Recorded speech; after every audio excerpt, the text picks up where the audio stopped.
हम आपका स्वागत हमारे चैनल विद्या सृष्टि में करते हैं। आप सबका अभिनंदन है। यह कविता कन्यादान कक्षा 10 की पाठ्य पुस्तक से ली गई है। इसके कवि ऋतुराज जी हैं। आइए हम इस कविता को पढ़ते हैं और फिर इसकी व्याख्या करते हैं। कन्यादान, ये आप हिंदू समाज में कन्यादान की जो रीति है उसका चित्र देखिए। कितना प्रामाणिक था उसका दुख लड़की को दान में देते वक्त, जैसे वही उसकी अंतिम पूंजी हो। लड़की अभी सयानी नहीं थी, अभी इतनी भोली सरल थी कि उसे सुख का आभास तो होता था, लेकिन दुख बांचना नहीं आता था। पाठिका थी वह धुंधले प्रकाश की, कुछ तुकों और कुछ लयबद्ध पंक्तियों की। माँ ने कहा, पानी में झांक कर अपने चेहरे पर मत रीझना। आग रोटियां सेकने के लिए है, जलने के लिए नहीं। वस्त्र और आभूषण शाब्दिक ब्रह्मों की तरह बंधन है स्त्री जीवन के। माँ ने कहा, लड़की होना पर लड़की जैसी दिखाई मत देना। यह कविता ऋतुराज जी ने लिखी है। आइए अब हम पंक्तियों को देखते हुए इसकी व्याख्या करते हैं। पहली पंक्ति, कितना प्रामाणिक था उसका दुख। प्रामाणिक अर्थात प्रमाण से भरा हुआ, प्रूफ से भरा हुआ, असलियत, सच्चाई। उसका माता का दुख, माँ का दुख, मदर का दुख, जननी का दुख। पंक्ति 2, लड़की को दान में देते वक्त। जब लड़की का विवाह होता है तब हिंदू परंपराओं में माता पिता अपनी पुत्री बेटी का दान करते हैं, जिसे कन्यादान कहते हैं। यह दान वह उसके पति को करते हैं। तीसरी पंक्ति, जैसे वह उसकी अंतिम पूंजी हो। माँ अपनी पुत्री को जीवन भर सुख में रखती है। पुत्री को बड़े ही लाड़ प्यार से पालती है। पुत्री के जीवन को सुखमय बनाने का भरपूर प्रयास करती है। पुत्री अपनी माँ के लिए जीवन भर की पूंजी होती है। तो इस पद्यांश में कवि कह रहे हैं कि पुत्री जो माँ के लिए जीवन भर की अंतिम पूंजी थी, विवाह के समय कन्यादान करते वक्त माँ का हृदय वेदना से, दुख से भर गया था। यह दृश्य सच में ही प्रामाणिक सच्चाई से भरा हुआ है। पंक्ति 4, लड़की अभी सयानी नहीं थी। माँ जानती थी कि उसकी पुत्री अभी सयानी नहीं हुई थी। वह नादान, नासमझ, मासूम स्वभाव की थी।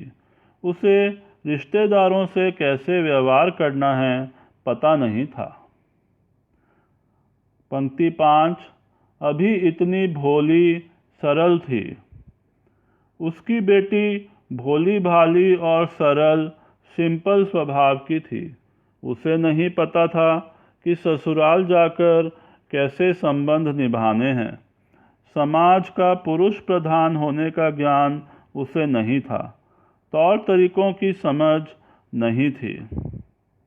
पंक्ति 6 और 7, कि उसे सुख का आभास तो होता था, लेकिन दुख बांचना नहीं आता था।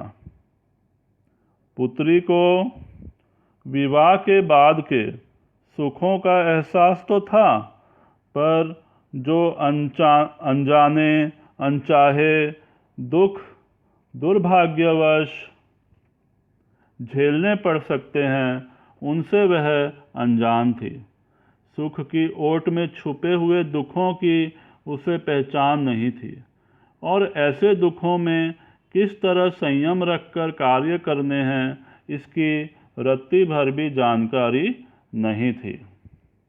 पंक्ति 8 और 9, पाठिका थी वह धुंधले प्रकाश की, कुछ तुकों और कुछ लयबद्ध पंक्तियों की। पुत्री को विवाह के बारे में धुंधला अर्थात बहुत कम पता था। तुक अर्थात छंदों के चरणों के अंतिम अक्षरों का मेल सामंजस्य, जैसे गीतों में लयबद्ध पंक्तियां होती हैं और गीत सुनकर सब लुभावना और मनमोहक लगता है। उस शुभ मीठे आकर्षक प्रकाश का तो वह पढ़ सकती थी अर्थात समझ सकती थी, पर इस सिक्के का जो दूसरा अंधकार वाला पहलू था उससे वह अनजान थी। वह ख्वाबों को देखने वाली भोली और सरल स्वभाव की कन्या थी। पंक्ति 10 और 11। माँ ने कहा पानी में झांक कर अपने चेहरे पर मत रीझना। विवाह से पहले माँ अपनी पुत्री को समझा रही थी कि हर समय पानी में अपने चेहरे की सुंदरता देखकर खुद पर मोहित न होते रहना, अर्थात हमेशा सिर्फ सजने संवरने में ही ध्यान मत देते रहना, पानी की गहराई को भी देखना, क्योंकि उसी पानी में डूबकर जान भी जा सकती है। अगली पंक्तियाँ 12 और 13। आग रोटियां सेकने के लिए है, जलने के लिए नहीं। आग को खाना बनाने के लिए प्रयोग में लाना है, ना कि खुद को जलाने के लिए। पिछले कुछ दशकों में देखा सुना गया है कि घर पर काम करते वक्त बहू बेटी को आग पकड़ लेती है, या कई बार बुरे मानसिकता वाले लोग ऐसा जानबूझकर भी करते हैं। इसलिए इस वास्तविकता को समझाते हुए ध्यानपूर्वक अपना जीवन व्यतीत करना, गृहस्थ जीवन की जिम्मेदारियों को निभाना, परंतु अत्याचार मत सहना, पोषण करना परंतु शोषण मत सहना, उसके खिलाफ आवाज़ उठाना और जब भी ज़रूरत लगे हमारी सहायता ले लेना। अगली पंक्तियाँ। वस्त्र और आभूषण शाब्दिक ब्रह्मों की तरह बंधन है स्त्री जीवन के। मीठी मीठी बातों से, शब्दों से जैसे कोई मन को जीत लेता है और धोखा दे देता है, वैसे ही सुंदर वस्त्र और आभूषण देकर भी कोई मोह के जाल में फांस सकता है। इन सब प्रलोभनों से सावधान रहना। ससुराल में प्यार से जो वस्त्र और आभूषण मिले उन्हें धारण जरूर करना, परंतु उनके कारण किसी अनचाहे बंधन में ना फंसना। अंतिम पंक्तियाँ।